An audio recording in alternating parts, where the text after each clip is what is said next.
So marketing agency owners are probably not going to like this episode, but I really don't care. If you're a small business owner and you're working with an agency now, or you're looking to hire your next one, this video is going to be the red flags you should look for to evaluate your current marketing agency that you're working with and what to look for in your next one so you make sure they're actually serving your small business. So at our marketing agency, Garner Consulting, we have the opportunity to serve dozens of small business owners with their marketing to help their business grow so they can dominate and stand out online. And unfortunately, what makes me even want to make a video like this is seeing how many of them are getting taken advantage of. And it's not because I don't think people are malicious. I think there's a lot of misunderstandings with what people are signing up for, what they're paying for. So as I'm going through this list of things today, do know this: just because your marketing agency is doing these things or some of these things doesn't mean that they're bad people or they're taking advantage of you. Well, some of the things they're taking advantage of you if they're doing these, but it doesn't mean that they're bad people. But there should be transparency with exactly what your services and deliverables you're getting.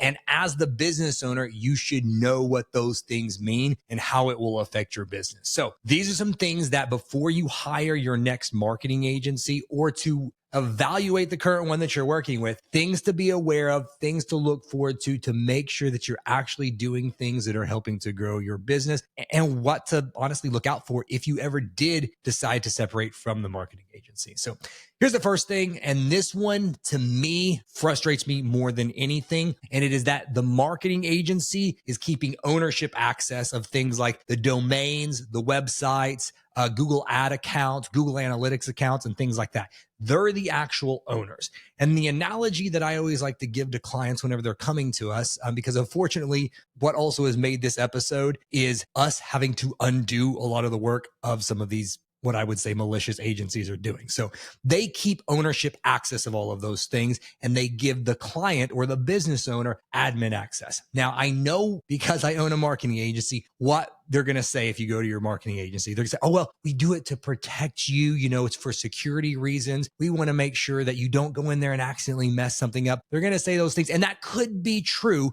But this is the analogy I like to give the clients that we work with, because we don't do this. We make sure our clients own everything and they give us access to it. You wouldn't build a physical location, a brick and mortar building, and let the general contractor and the real estate agent keep the keys and let you in the front door every day. But when it comes to the digital side of businesses, small business owners do that all the time. They'll hire an agency to build all this stuff out for them and then expect them to let them in the back door every time they want to see something or make an edit. It shouldn't be like that. This is your digital storefront. You need to make sure that you have ownership access of all of your digital assets and ad accounts and everything. Because as an agency owner, I know why they do this. It is difficult and frustrating when clients go in there and they might accidentally break something and mess it up, but that is, unfortunately, it's their business to break and mess up. So if they are getting ownership access, I always let my clients know, hey, this is yours. We are here to help you manage it. But if you go in there and you start knocking down walls and you're upset because the building falls down, it's not on us. But at the same time, you're a mature, responsible business owner. But the main thing is you want ownership of these things. You don't want to just be an admin. You want to make sure that you own those things and give the agency owner admin access. Another thing to look out for agencies is having them build your website on something that's called a custom CMS. So technically, yes, you will own the website, but because it's built on their proprietary platform, you're not actually able to move your website to another platform or another agency without losing the site completely. This just happened with a client we were working with that is in the insurance space, and they were told, oh yeah, you own your website, it's yours. And a lot of times people mismatch terminology because they know that business owners are confusing. When they were saying they own the website, they were meaning that they owned the images and the words and the URL, but not the actual website itself. So whenever they wanted to go move it from their proprietary one to a popular one like Webflow or Squarespace, Wix or WordPress or anything like that, they weren't able to actually move the site because they didn't own the site. It was built on a proprietary CMS, so there was no way to export that to go into another website. That's what a lot I see happen with a lot of large and like national agencies or ones that are industry specific, is they have built a specific, like for plumbers, insurance agents, attorneys, dentists, they'll have a proprietary CMS that they've built all of this website content on. So that way it is yours. Technically you own it, But if you stop paying the marketing agency, they're going to shut your website down so you don't actually own it, right? It would be like, yeah, we built a building for you and you own the building, but if you don't pay us each month, we're going to take the building back from you. You don't actually own it. You're kind of leasing it on theirs. So make sure, again, not that there's anything wrong with having it built on a custom CMS or anything like this, but you need to know what's at stake if you ever want to separate from the marketing agency. Next kind of red flag that I have with marketing agencies that I don't like is whenever their client list is private. Oh, we can't release our client list. I'm not saying that you have to share everybody's, name and personal cell phone, but if you're coming to work like our agency, if you're coming to work with our agency and you want to see the clients that we've worked with, I'm going to connect you with anyone that you want. I'm not going to say that you're going to be best friends and give you their personal information, but I think that it's very shady to me whenever an agency doesn't want to let their clients know who their other clients are and everything. For me, that means typically a couple of things. One, they don't work with a ton of clients, and for some reason they're embarrassed with it. Like we're a boutique agency. We're not working with thousands of clients, and I'm cool with that because that means I get to work one-on-one with all of our clients. But what it probably means is they're brand new to this, but they're trying to puff up that they have all this experience and everything else. The other thing that it means is that the people that they've listed, if they have listed any portfolios or case studies and stuff on their website, may mean that they don't actually own those things. Or they've worked with those clients, but the client separated, had a bad experience, so they don't want anybody to contact and reach out to those. So anytime an agency or any business that I'm working with is keeping their client list private, kind of makes me think like, have you actually even helped anyone? So before you're working with an agency, ask for case studies or testimonials. Look at work that they've done in the past, like especially if they're going to be designing a website for you, see what their websites and stuff have looked like. The other thing that I don't like is I go both ways with this. So I don't like when agencies necessarily are super industry specific. Whenever I see that happen and they are industry specific, they over-templatize things so they can scale. I don't like that. I do like if they're industry specific, but they are still 100% customizing things, which typically they're not. But they do need to have industry knowledge with what they're working with, or at least go out and research it. Us, for example, we work with local service-based businesses, but we've worked with a ton of other industries and everything. So we don't just hyper focus on we're just accountants or we're just law firms or we're just med spas or gyms. We work with all of those, but we've taken time to dive in and understand the specifics of each one of those businesses and industries that we work with. So that's another thing. If the client list is private, they're not really diving in and caring that much about your industry, your business.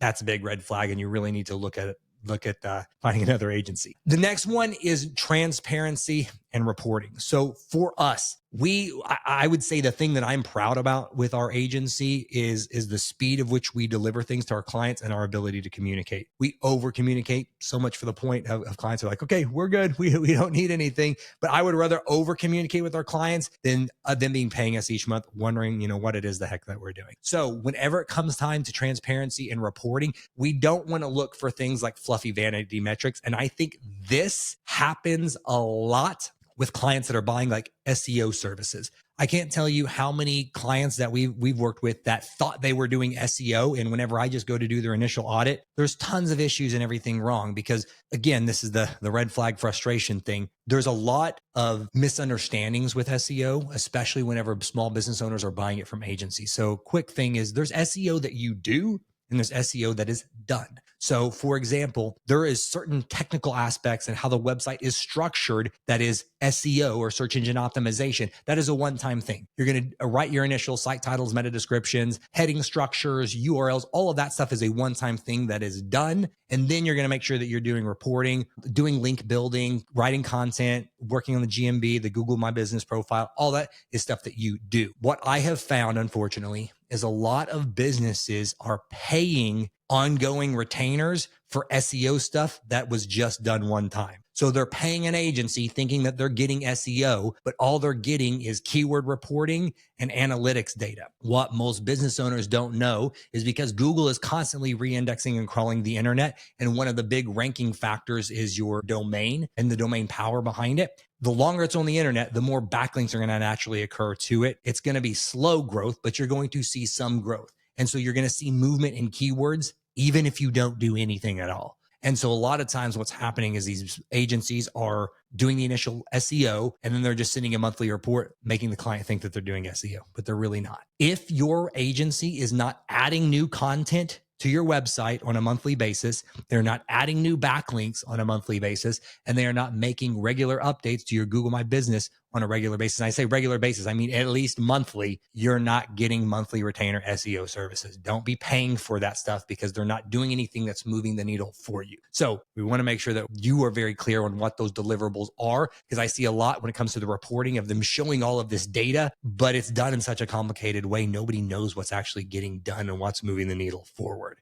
So we need to make sure that that's set up. The other thing is making sure that we have a regular reporting cadence. I personally like to update our clients at least on a monthly basis and send them a report each month, auto-generated, of just showing the things and the changes that are happening on the website. And then whenever we do, based upon what they're doing, either our monthly or quarterly call with our clients, doing a little bit more deep dive with them, sending them a Loom video to show them the work that we're actually doing for them. Most small business owners have a website, but it doesn't actually work. And if your site isn't bringing you in leads or making you money, it's just an online brochure. That's why I created the Click to Client website wireframe template. It's the exact framework we use with clients to design homepages that grab attention, guide visitors, and turn them into paying customers. You'll see the 10 must-have sections every homepage needs laid out step by step so you can finally have a site that works. Download it free today at SeanGarner.co/website wireframe. Now, back to the show. This one frustrates me a lot because this one to me is shady and malicious. So another big marketing agency red flag is no exclusivity with SEO. So think about this. And I see this a lot with industry specific marketing agencies. You hire an agency to do search engine optimization for your business. Let's say you're a plumber. The reason you do that is you want your business to rank number one for Plumber Dallas, let's say. Well, how can a marketing agency ethically work with multiple clients in the same network or the same region to get them to rank for the same keywords? You can't, because you're just competing against yourself. And I unfortunately see this a lot. And this is where, to me, the shadiness is of a lot of marketing agencies is they will classify a region way smaller than actually the service area is, or they'll give certain keyword variations. So, and allow excuses for that. So this is what I mean. I'll give you a very specific example. Let's say one client, they signed up for Plumber Dallas. Man, we're going to get you to number one for Plumber Dallas. And then they'll find another client in the exact same market. And we're going to say, we're going to get you number one for Plumbing Dallas. And there's a variation in the keyword. So in their mind, like, oh no, it's not the same keyword we're trying to rank for. First off, the agency owners very much misunderstand how keywords and how the search engine optimization landscape has even worked, because it's not that specific for a keyword. Yes, it is. But obviously, if somebody's trying to rank number one for Plumber Dallas, they also would want to be number one for Plumbing Dallas. Or what they'll do is they will give them a very specific city to where one person could be Plumber Dallas and then another person can be right outside in like a smaller suburb, and not realize that those are two still in the same service area businesses. And so they're still going to be competing against each other.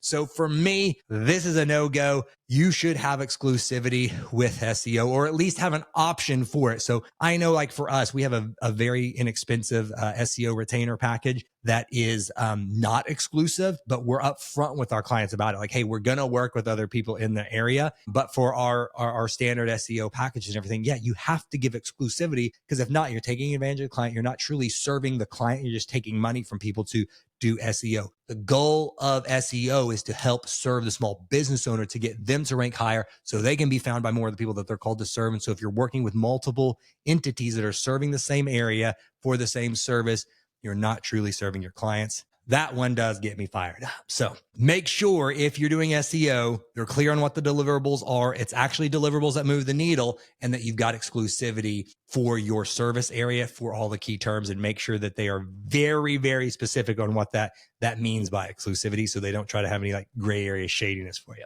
Another thing that to me is a red flag is very vague offers. So they don't have like a clear, contract, or they've got shady fine print. Typically, that happens when it's very detailed in the client. They've got vague deliverables like social media management, or the deliverable might be SEO services. Like, well, what does that mean? Because like I explained earlier, there's a lot that has to go into doing SEO properly, or they want to lock you into long-term contracts. Like I've seen some contracts that are locking people in for like 24 to 36 month commitments with no buyout or anything. Like that is crazy, especially if you've never worked with this agency before. Don't sign a 2-year contract or anything like that. Make sure it's very clear with what it is that you guys are getting from the agency and what that means is in return for the growth of the business. Another thing is this isn't necessarily like a red flag, and I've already mentioned it once, but it is something that I do want you to understand is big national agencies or industry specific agencies. It's not a red flag, but there's things that you do need to consider with working with those types of agencies.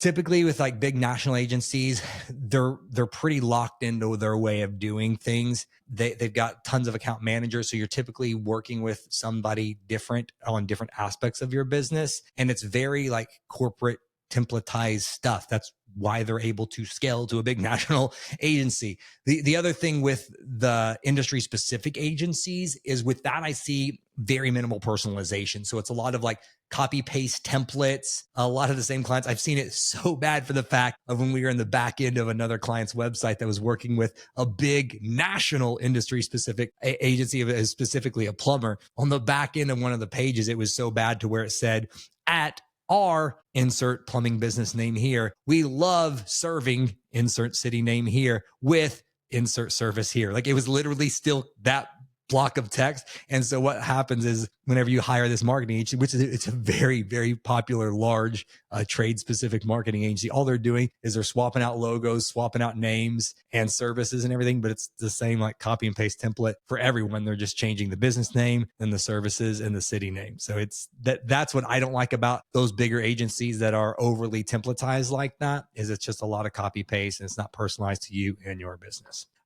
So again, that's not necessarily a bad thing, but if you are not getting, I will say this, humble brag, we have not taken a client from a national or industry specific agent. I mean, we actually haven't taken a client from any agency that we haven't crushed, but very specifically, we get the quickest results for our clients that come from big agencies or industry specific agencies because it's over templatized and it's not customized to where we can come in and we can make some few simple tweaks and everything, have a site structured, the overall SEO plan that we have, and we get really quick results because it's customized towards the individual. And it's not like the locked in way of like, oh, we are only working with plumbers, so we're just copying and pasting the city name and services and just changing out logos. Like, no. So that's that, things to consider. And so if you're not getting good results and you're working with one of those big agencies, that could be why.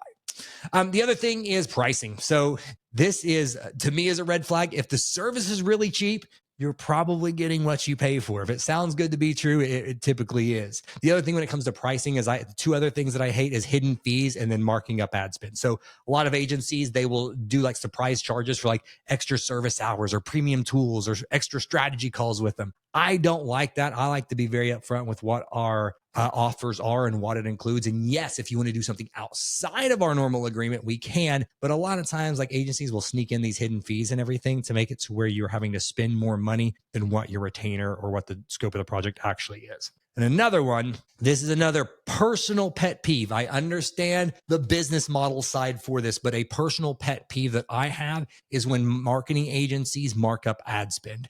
So typically, what a marketing agency will do is they will charge you a percentage of your total ad spend. Maybe it's because I'm also I own this marketing agency, but my wife and I, we also own several local service-based businesses ourselves. So maybe it's just, maybe I'm a little too soft here, but this is what I don't like. I am with our agency, we are called to serve small business owners. I can't truly serve the business owner best if I make money by telling them to spend more money. I believe I should make more money based upon the results that I am providing. So, or the work that I'm doing. Most marketing agencies, if you're spending, let's say $10,000 a month on paid ads, they might take a 10 to 20 to up to sometimes 30, 40% of your ad spend as their cut on top of your ad spend. So if you're spending 10K a month, let's say a 20% ad spend, you're spending 10K a month to Google, and then 20% of that goes to the marketing agency.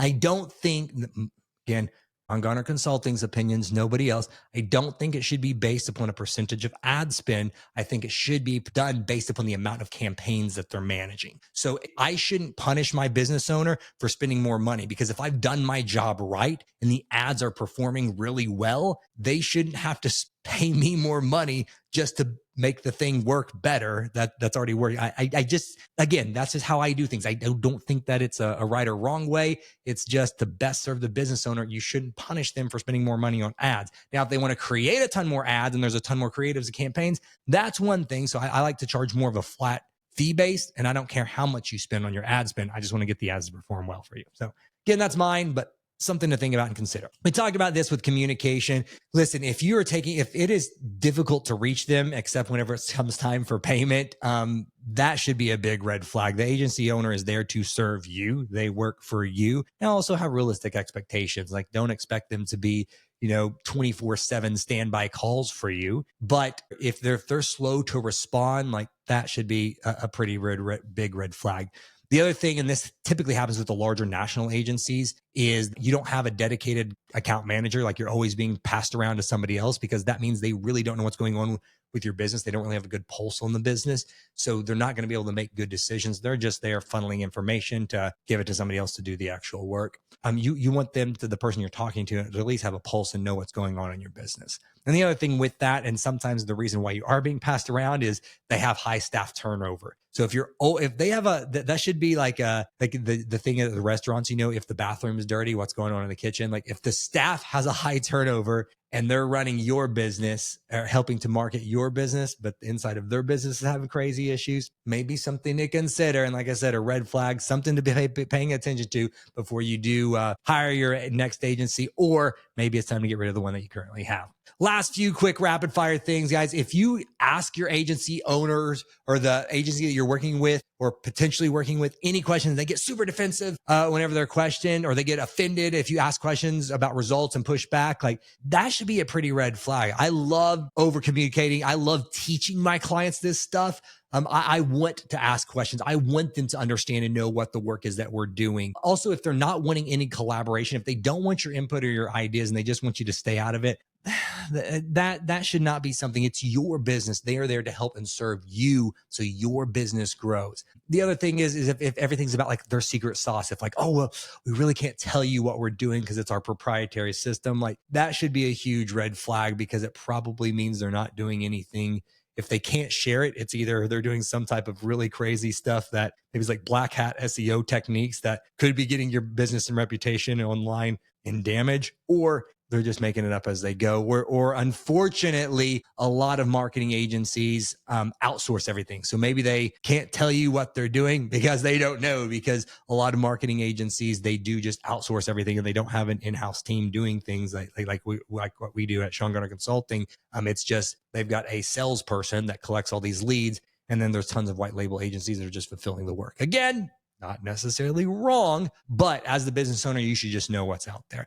And then ultimately, guys, big red flag is if it's all hype and not delivery. If you've been working with an agency owner, they've got several of these red flags that we've mentioned, and it's just not driving results. It should be time to separate, especially if you don't see them going the extra mile. Like, I'll be the first to admit, like, it takes work for some of our clients. Most of the time we hit it right out of the park, and we're just really blessed that we just crush for our clients. And there's some that take more work. If the agency owner is actively being proactive and doing new things, testing new things, overly communicating with you, that should be a good thing. But if it's constantly over promising and under delivering and you're not seeing the results, you need to make the best decision for your business. So hopefully this video will give you guys some things to think through to evaluate your current marketing agency, or what to look for in your next marketing agency is making sure that they don't have this stuff. Hope it helps you guys make better decisions so you can continue to grow your business. And if you're looking for an agency that doesn't do these things, that is red flag free, maybe be a little bit biased, but